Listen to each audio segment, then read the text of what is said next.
3 palestrantes, estou aqui à disposição. Temos pelo menos meia hora, tá bom? Quem é que está com o microfone?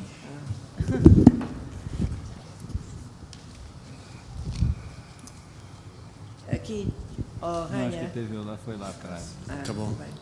Bom dia, meu nome é Washington, represento 2 instituições, sou servidor da Fiocruz e faço doutorado em gestão de riscos na UFRJ. Parabéns a todos os palestrantes. Eu queria ter uma pergunta específica, né? Sobre a operação, né, que aconteceu o acidente em Chernobyl, né? Se pudesse detalhar um pouquinho mais a cadeia de comando na sala de controle, né?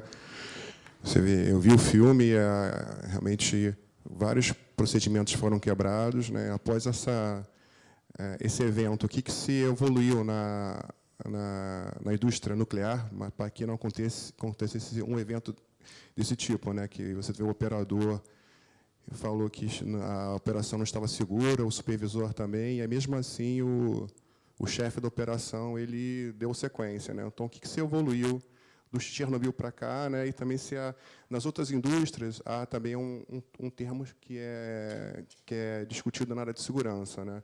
É o direito de recusa, né? Como é que isso, um dos palestrantes se pudesse falar, ou mais de um? Obrigado aí, parabéns ao evento aí.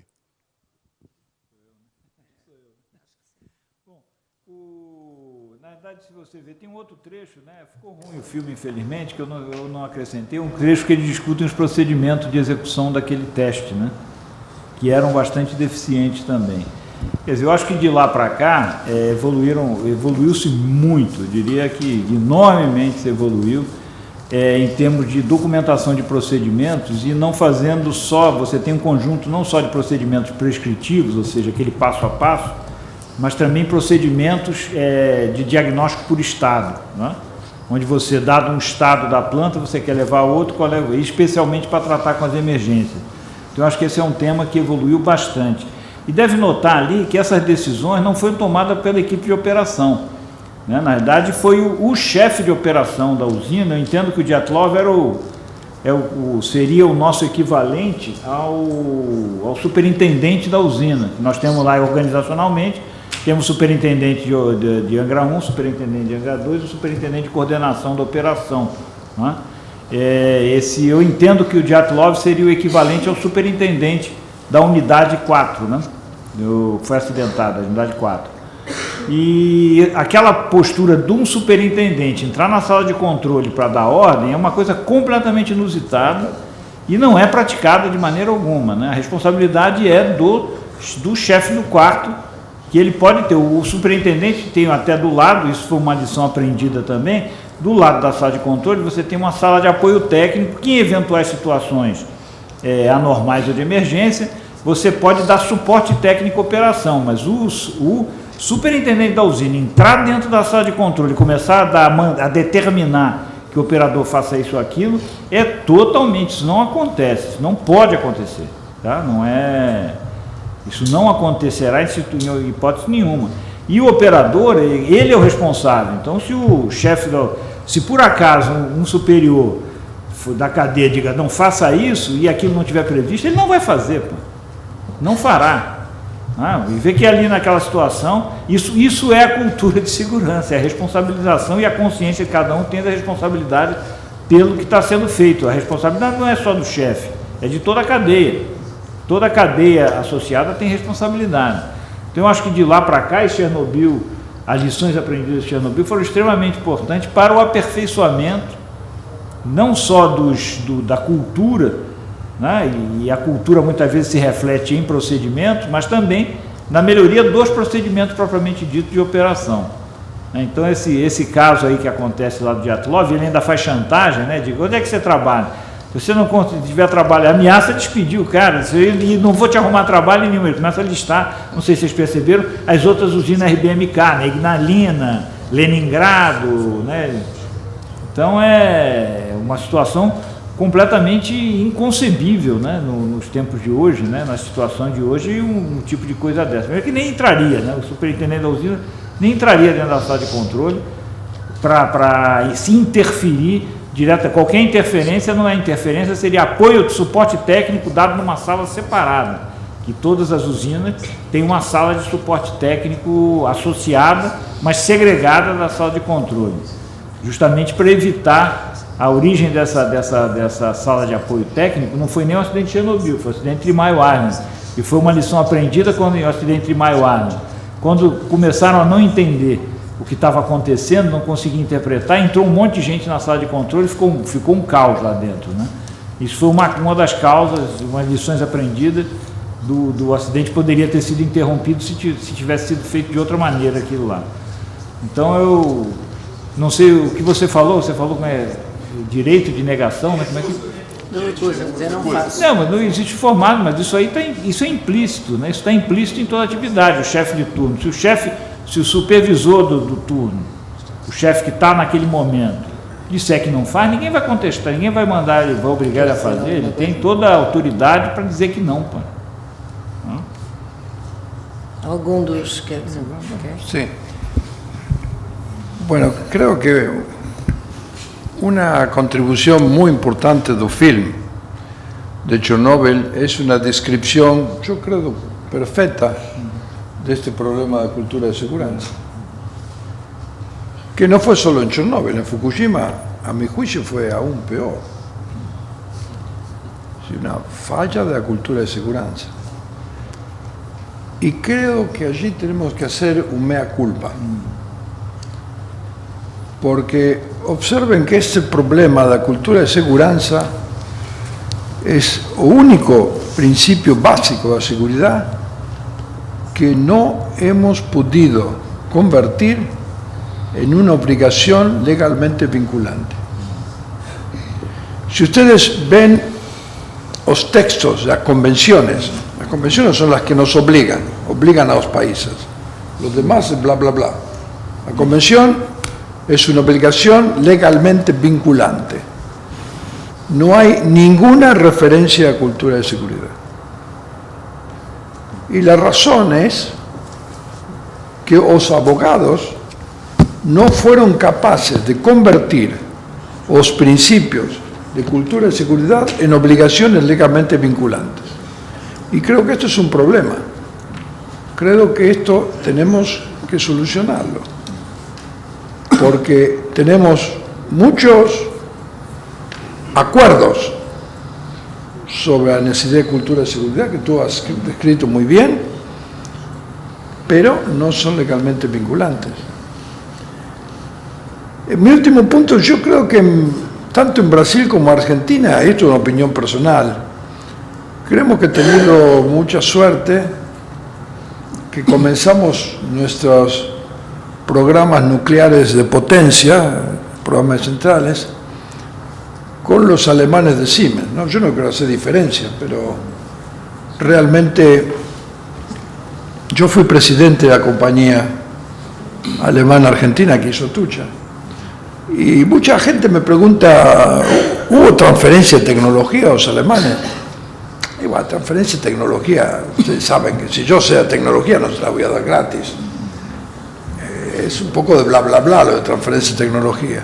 Pero hubo una transferencia de tecnología para mí muy importante que tiene que ver con cultura de seguridad. Es un concepto alemán para el cual yo no he encontrado una traducción perfecta, que es la palabra alemana Schlamperei. Schlamperei básicamente quiere decir hacer las cosas mal, como nos gusta a los latinoamericanos, ¿no? Hacer las cosas más o menos, estamos. Y esto es fundamental para la cultura de seguridad. Las cosas deben hacerse bien. Y yo creo que esa fue la mejor transferencia de tecnología que recibimos en Argentina. Y me gustaría hablar con los que trabajaron con los alemanes de Brasil, quizás haya sido lo mismo, ¿no? Hacer las cosas bien. Y en energía nuclear eso es muy importante. En Chernobyl, y todavía hoy, en muchas instalaciones allí, las cosas no están hechas bien. Ha mejorado muchísimo. Hoy Rosatom hoy no es Minatom en aquel tiempo. Todo esto ha impactado.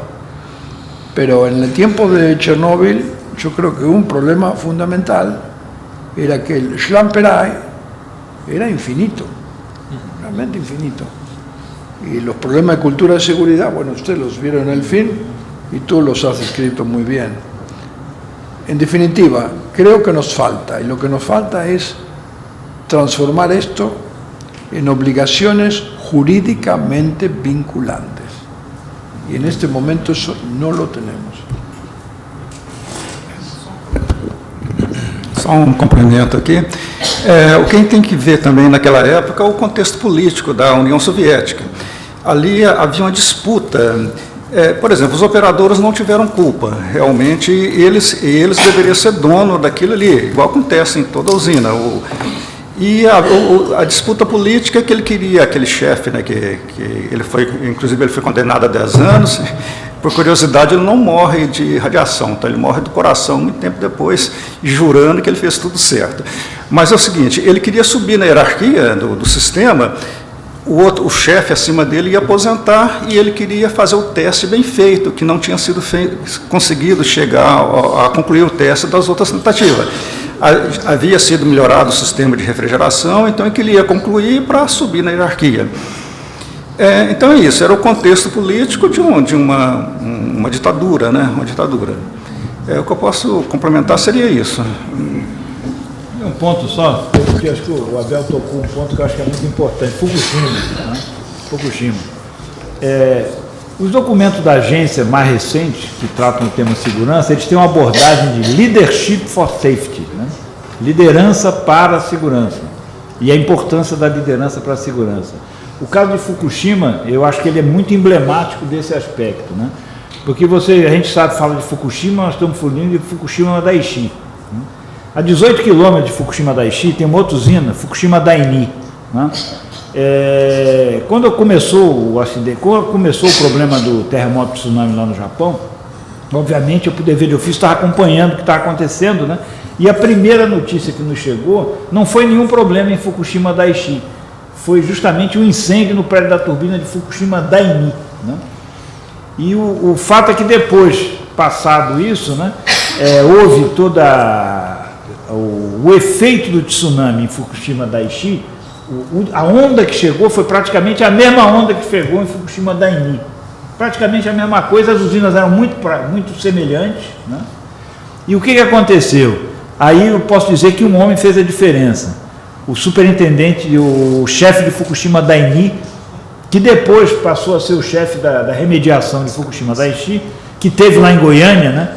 Eu tive o prazer de cumprimentar ele. A liderança dele, que eu esqueci agora o nome dele, você lembra? Me deu branco agora. Já me deu branco o nome dele. Eu tive lá, fiquei muito honrado, fui até numa mesa que estava junto com ele, né? Porque esse cara salvou, não aconteceu acidente de Fukushima, não aconteceu. Fukushima Daini superou todas as ameaças sem levar um acidente severo. Em Fukushima Daiichi não foi assim, né? Quer dizer, então o papel da liderança, e aqui estou associando a liderança a uma pessoa, né, foi fundamental nesse desfecho, né? Daí a importância até que a própria agência dá hoje nos documentos são Leadership for Safety. Né? A minha pergunta é direcionada ao doutor Leonel, mas se alguém também quiser comentar, tudo bem. Eu peço licença só para fazer uma ressalva da experiência pessoal, para situar que eu, apesar de ter 20 anos, completando este ano em jornalismo científico, na área nuclear, eu ainda estou em processo de alfabetização. Eu sou recente lá no IPEM. E a área de segurança, quando se pensa em energia nuclear, a área de segurança, grosso modo, é uma área que tem muito apelo junto à opinião pública para o bem e para o mal, né? E aí eu participei em Manaus do trabalho que a CNEM fez durante as Olimpíadas 2016 e estava lá, inclusive, a seleção norte-americana. Então houve todo aquele trabalho e eu percebi que as pessoas ficavam muito curiosas no estádio. O que vocês fazem? Como é que vocês fazem? Por outro lado, não é consenso que esse tipo de ação que a gente faz, que a CNEM faz, deva ser divulgado. existe uma corrente da qual eu faço parte que acha que deve, sim, aproveitar a oportunidade desses grandes eventos, né, do apelo que eles têm para esclarecer a população da importância de a CNEM e outros parceiros estarem ali para prevenir uma segurança preventiva, vamos dizer assim, mas existe também uma corrente dentro da própria instituição que acha que não, que isso seria alarmar mais. Os dois têm argumentos bastante razoáveis. Então, eu gostaria de saber a sua opinião, se vale a pena. O limite é muito tênue, né, entre divulgar e não ter o controle de como é divulgado. Eu gostaria de saber a sua opinião e talvez de vocês também sobre isso. Obrigada. Acho que tem dois aspectos aí que a gente tem que considerar, né, que são conflitantes. Nesse caso específico que você está falando de security, né, segurança física de eventuais ameaças, de ameaças terroristas envolvendo materiais radioativos em grandes eventos, como o caso da Olimpíada, né? Então, por um lado, esse tipo de atividade, pela sua própria natureza, ela deve ser meio sigilosa. Meio sigilosa, porque se você disser o que você está fazendo, o outro vai ter mais jeito de passar isso aí. Então, não estou concordando, estou dizendo maneiras de olhar. Então, existe uma certa preocupação com o sigilo do que está sendo feito, e o que pesa que em termos gerais talvez não, né? Então tem esse lado. Por outro lado, né, tem uma outra percepção que dizendo, quando as pessoas, isso é uma reação humana, e o nuclear em geral é muito afetado por isso, quando você demonstra que está fazendo muitas ações de segurança, as pessoas se assustam. É o efeito inverso. Quando você percebe que tem muita gente preocupada com a segurança, você diz, pô, esse troço é perigosíssimo. Porque tem tanta gente preocupada com a segurança, o que é um contrassenso, mas é assim que as pessoas reagem. Então, nesse caso específico, se você começar a divulgar que você está fazendo um monte de ação de segurança para evitar um ataque de terrorista, usando material radioativo, divulgar isso muito, você vai criar medo nas pessoas. As pessoas ficam com medo. Isso ocorre muito. Isso é um pouco aquela lógica que eu falei antes, né? Você interpreta melhoria na segurança, quer dizer que antes estava ruim, então, se você faz alguma coisa, quer dizer que antes estava ruim. Se você faz muita coisa, você desperta o medo nas pessoas. E esse é um problema sério de comunicação do nuclear. Porque a gente fala o tempo todo, segurança, segurança, segurança, segurança, as pessoas escutam só segurança e dizem, isso é perigosíssimo, esses caras só falam de segurança. Então, é difícil encontrar um equilíbrio entre essas duas posturas, daí a própria, que você mesmo apontou, uma certa discordância entre as pessoas da própria CNEM, nesse caso particular aí de proteção contra terrorismo com material radioativo. Então realmente é difícil. Agora, vencer esse problema é difícil. É feito a pessoa que tem medo de avião, quando começa o cara a falar, a aeromoça aqui, você vai cair a coisa, cai o respirador. Quem tem medo de avião fica muito mais com medo ainda quando vê aquilo. Não se sente confortado porque tem aquele dispositivo de segurança. A pessoa fica com mais medo, quem tem medo de avião, né? Então, isso se aplica em todas as áreas. Quando você ressalta muito o aspecto de segurança, o efeito psicológico é a pessoa ficar com mais medo daquela atividade do que o contrário, né? Como vencer isso é duro. Não sei se o Abel tem alguma ideia sobre isso. Yo creo que este equilibrio entre hacer las cosas bien, o hacer las cosas mal por querer hacerlas muy bien. Y este es un equilibrio muy complicado. Y creo que el mejor ejemplo es, me decía Liana y tiene razón, es este ejemplo del límite de dosis. Decimos 1 y después decimos, pero si hay un accidente puede ser 20. Entonces, claro, el japonés típico hacía la siguiente pregunta. ¿Pero cómo? Ayer que no hubo un accidente, usted me dijo que el límite era 1. Hoy, porque ocurrió un accidente, me dice que es 20. Pero hoy yo quiero estar más protegido porque ocurrió un accidente. Entonces, obviamente, tenemos una contradicción. Es decir, no es que la gente está loca. Creo a veces que los locos somos nosotros. Porque transmitimos,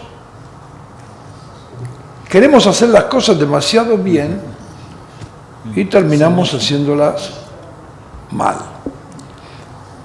El segundo punto que quería decir es que para hacer las cosas bien, los términos y las obligaciones tienen que estar claras. Yo mencioné antes obligaciones legalmente vinculantes. No crean que soy un burócrata. Lo que quiero es solamente claridad. Porque, por ejemplo, el ejemplo que se presentó del supervisor de Fukushima Daini, que estoy de acuerdo. Só para lembrar que a pessoa que eu respeito, Shinichi Kamamura, né? El Fukushima Daini evitó un accidente, pero violó la cultura japonesa, porque no estaba claramente escrito cuáles son las obligaciones sobre seguridad. Por eso es conveniente que esté claramente escrito. Y sobre cultura de seguridad no tenemos obligaciones vinculantes claras. Lo que hay es un montón de ideas, de documentos, de acuerdos entre técnicos, pero no ha habido un abogado que ha dicho estas son obligaciones de cultura de seguridad. En realidad no tenemos claro ni siquiera el nombre, porque como dije hoy, viene de safety culture, y eso es un error gramatical, porque safety es un sustantivo, no es un adjetivo. Entonces, safety culture puede ser cultura de seguridad, cultura para la seguridad, cultura contra la seguridad. Ponga la preposición que ustedes quieran. Y eso no ha estado claro. Y la preposición de no es la más correcta, porque la cultura no puede ser, la seguridad no puede ser culta. Godoy. Bom, eu queria fazer uma pergunta. Na realidade, uma das coisas que a gente notou naquela série, né, é que eles partiram do pressuposto, né, que o coeficiente de reatividade era negativo e o coeficiente de vazio também negativo, né? E uma série de ações que eles tomaram, né, era em cima dessa, digamos assim, crença deles, né, que depois, quando há uma investigação por parte daquela cientista que fazia digamos, o papel de um conjunto de pessoas, né, que mostrou que aquilo, na realidade, havia sido ocultado deles, né, que, na realidade, a situação era diferente do que havia sido, que eles tinham aprendido, né? Eu estava conversando com a Abel que, pelo menos aqui no Ocidente, na época, todos os livros de energia nuclear diziam que aquele reator, né, tinha o coeficiente de reatividade positivo e de vazio positivo. Como o Abel participou da reunião, eu queria saber se realmente isso é a verdade. Eles acreditavam nisso ou não?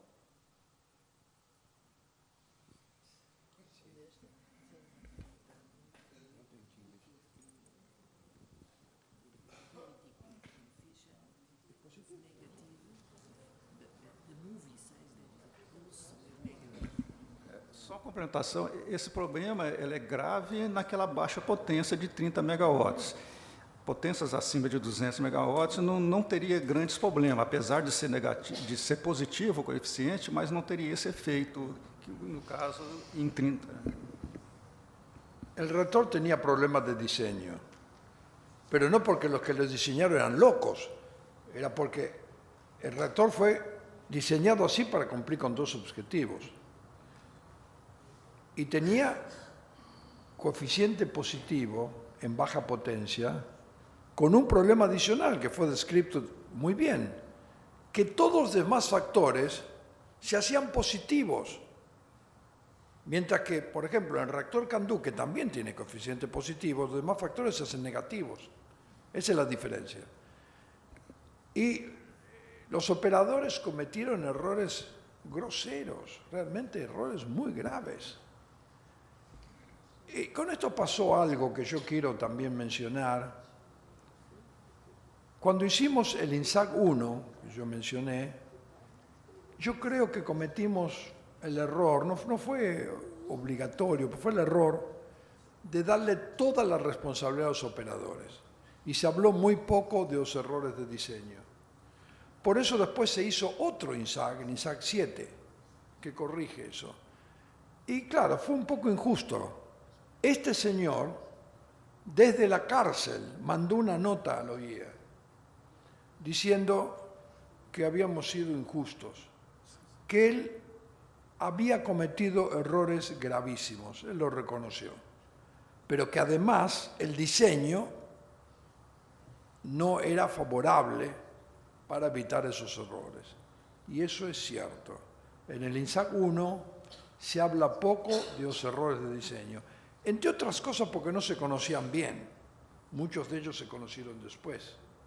Por ejemplo, que había pedazos de grafito en las barras, así, hubo un montón de cosas que salió después. Pero INSAC 7 lo corrige eso. Pero en resumen, el reactor tenía un diseño inseguro porque era un reactor que fue diseñado para otra cosa, no fue para producir energía eléctrica solamente, y el operador cometió todos errores imaginables. Eso es así. Independientemente que el diseño era malo, era inseguro, el operador cometió todos los errores imaginables. Não sei, só para agregar só uma coisinha nisso aí, eu acho que a gente também tem que ser um pouco cuidadoso, né? Porque na verdade o problema central, o reator não é inseguro na operação normal dele. Ele foi levado a uma condição especial. E a falha, no meu ponto de vista, a principal falha é que o procedimento que estabeleceu aquele teste não foi analisado adequadamente, ou se é que foi feita análise. Não se analisou a operação daquele reator naquelas condições, simplesmente determinou que se fizesse aquela potência tão baixa. E não houve uma análise, uma modelagem, a simulação da operação daquele reator, porque se tivesse sido feito, esse problema aparecia e simplesmente não ia ser feito. O problema maior foi o fato de não ter havido uma modelagem rigorosa, como hoje, para você fazer qualquer operação não usual, você tem que fazer uma série de análises, pedir autorização para o órgão regulador para fazer. Lá não, eles fizeram um procedimento que não passou por esse crivo. E aí criou-se sim uma situação que o operador achava que não. Ele disse, não, o reator, o cara tem a série fica repetindo, quer dizer, reator RBMK não explode. Não, o cara passa o tempo todo, não explode, não explode. Ele tinha, mas em situação normal ele não explode mesmo, é verdade. Agora, se levar ele para uma situação crítica e não analisar, do ponto de vista da termohidráulica neutrônica desse reator durante essa situação, aí ele mostrou que pode explodir. Então, eu acho que tem um problema aí da elaboração dos procedimentos, que aí, voltando à história, cultura de segurança. Para fazer um teste desse, você tem que exigir uma série de análises que não foram feitas, análises e autorizações, né? Não pode fazer o teste, vamos chamar assim, meio no grito, que é um pouco que eles estavam fazendo naquela época. También hay que subrayar que hubo un poco de mala suerte, no sé cómo definirlo. Los alemanes tienen una expresión, los franceses tienen una expresión muy dura para esto, se llama le merdamont maximum, cuando sale todo mal, ¿no? Pero recuerdo que esta operación no iba a ser hecha por este grupo y tampoco iba a ser hecha a las 2 de la mañana. El grupo que estaba preparado para hacer la operación no la pudo hacer porque el despacho de carga, ¿cómo se dice en portugués? Despacho de carga de Ucrania le prohibió hacer la operación porque había mucha demanda eléctrica. Entonces dejaron esto para el grupo que venía, y el grupo que venía no estaba preparado para esto, no venía a hacer esto. Es decir, que eso también no justifica nada, pero creo que es un poco esta historia. Mire, no sé si en Brasil tiene lo mismo, pero en Argentina solemos decir, es muy fácil resolver la lotería del fútbol después del domingo. Lo difícil es hacerla antes del domingo. Entonces ahora, después del domingo, todos resolvemos la lotería del fútbol, ¿no? Pero antes del domingo nadie se le ocurrió que no había que hacer esa prueba si se alteraba el despacho de carga, alteraba. No se le ocurrió. Hicieron la prueba igual con un grupo que no estaba preparado. Ese grupo tenía un jefe muy dictatorial y el jefe no quería quedar mal y hizo todo mal. Esa es la verdad, hizo todo mal. Y a eso se juntó que el diseño era un diseño para hacer plutonio, no era un diseño para hacer solamente energía. Cuando ponen todo eso en el pote tiene una feullada completa, todo junto. Mir, você quer complementar alguma coisa? Só fazer um comentário pequeno, só somando com vocês na realidade, né? Porque qualquer máquina tem suas limitações e tem seu projeto específico. Você pega um carro, né? Ele tem alguns carros que você consegue até, dependendo da rodovia boa, andar a 120, outros mais antigos, talvez você não conseguisse andar a 120 ali, ou seria muito perigoso, porque o projeto não é igual. Não é ideal para isso. Então, as limitações de projeto elas têm que ser bem atendidas sempre. E dentro de um processo de controle bem parametrizado em todas as instâncias, desde o regulador, desde o operador, desde as instituições paralelas acompanhando tudo isso daí. O que aconteceu ali realmente remete totalmente à questão de cultura, uma cultura completamente insegura. Não que a engenharia deles fosse ruim. Eu estive lá em Leningrado, o RBMK deles, eu fiz a revisão de segurança deles lá, está operando muito bem, né? E todo mundo gosta dele, realmente é bastante robusto, né? Mas, se você operar aquela máquina errada, qualquer máquina, da maneira inadequada e não seguindo os procedimentos e também a tomada de decisão conservativa, que é um processo que tem que estar muito bem definido em qualquer planta nuclear, podem ocorrer problemas, e lá ocorreu um problema. Sí, creo que por eso es difícil ponernos 30 años atrás. Tenemos que pensar las cosas como eran. Es decir, en la Unión Soviética no había autoridad regulatoria, no tenía ni idea de lo que era, no había ningún regulador de nada. No solo en la Unión Soviética, sino también en Francia, en otros lugares. Primer problema. Segundo, los conceptos eran totalmente distintos. ¿Tú sabes qué significaba en la Unión Soviética al tiempo de Chernóbil la expresión protección radiológica o radiation protection? Significaba que la gente no se tenía que quemar.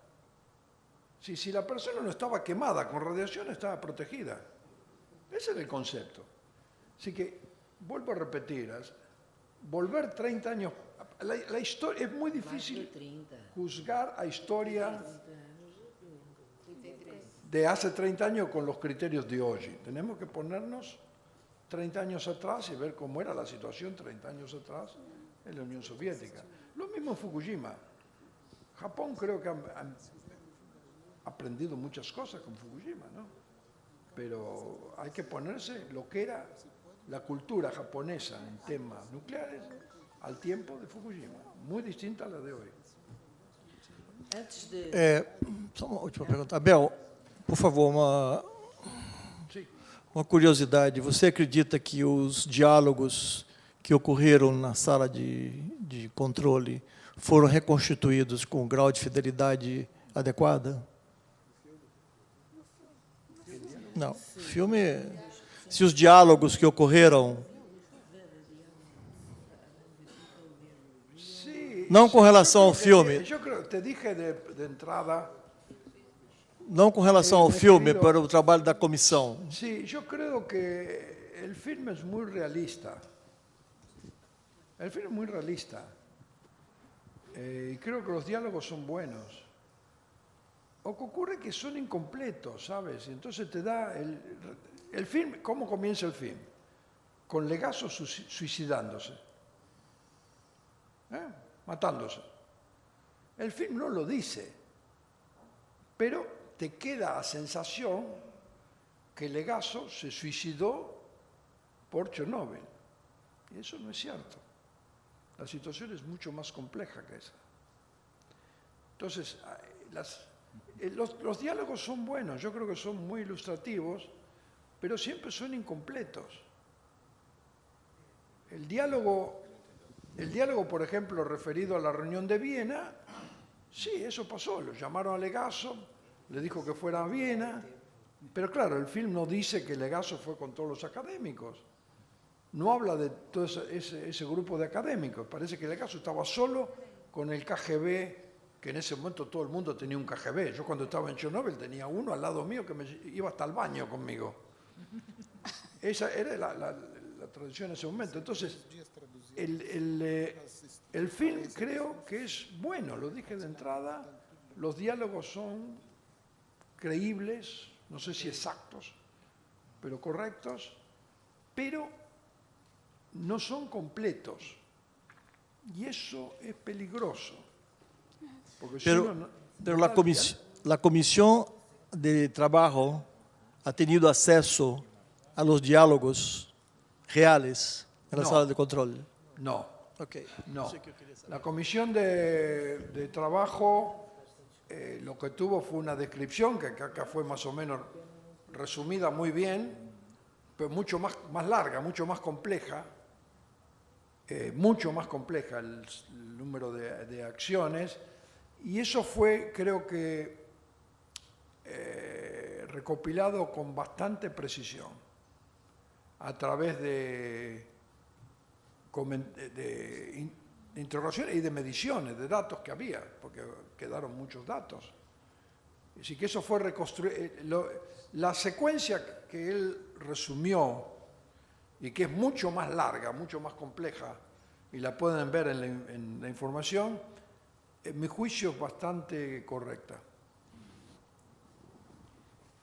Bom, lamento, mas temos que encerrar, porque tem as sessões da tarde. Eu, antes de agradecer a presença de todos e dos palestrantes, eu queria alertar que temos uma palestra do Abel de tarde, que se chama Precisamos de Eletricidade Nuclear, que será muito interessante, porque ele vai apresentar uma comparação com as outras formas de energia alternativas e etc., comparar vantagens e desvantagens. Então, acho que para todos é extremamente interessante.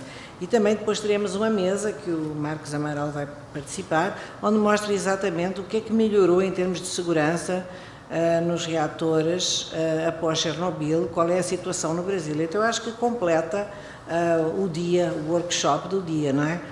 Era muito importante que estivessem presentes. E dizer também que amanhã terá uma palestra, um tipo de um colóquio na Comissão de Energia Nuclear, das 10 às 12, com o Sr. Abel Gonzalez, exatamente para discutir todos esses pontos que são conflitantes, não é? De limites de dose, grandezas, enfim, todas essas ações que têm causado certa polémica e causaram no pós-acidente. Então é interessante que as pessoas que gostam de alguma maneira de participar de decisões, ou participam de decisões, ou desenvolvimento de normas, etc., que pudessem assistir. Então, dito isto, eu quero agradecer a presença de todos e agradecer principalmente a participação dos palestrantes. E vamos fazer o seguinte, em vez de começar às 2 horas, vamos começar às 2h15, tá bom? Porque teremos 1 hora de almoço. Tá? Obrigada.